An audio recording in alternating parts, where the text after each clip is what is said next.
Welcome to our channel. Today we how to log into Docker Hub dashboard, quick tutorial step by step clearly. To begin, open your preferred web browser.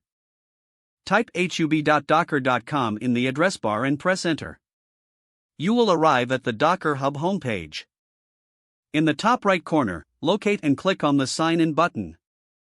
On the login page, you will see fields for your username and password. Enter your Docker Hub username in the first field. Next, proceed to enter your password in the second field. If you want to stay logged in, check the Keep Me Signed In box. Take a moment to verify that your credentials are correct. Once confirmed, click the Sign In button beneath the password field. After a few moments, you will be taken to the Docker Hub dashboard. Here, you can access your repositories, images, and other Docker resources. If you encounter any issues, ensure you have an active internet connection. You may also want to reset your password if you're unable to log in.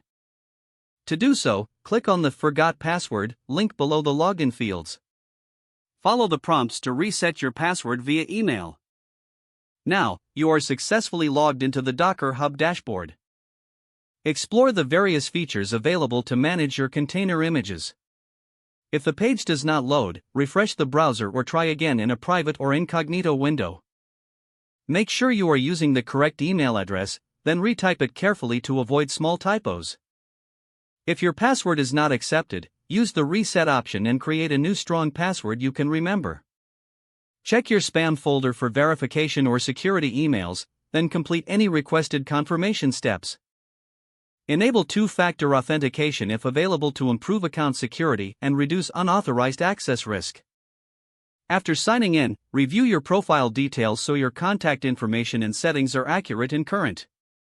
If you see an error message, note it down and try again after restarting your device and internet connection. Log out when you finish, especially on shared devices, to keep your account and payment information secure.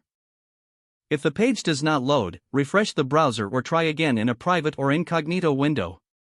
Make sure you are using the correct email address, then retype it carefully to avoid small typos. Don't forget to like this video and subscribe to our channel for more step-by-step tech guides.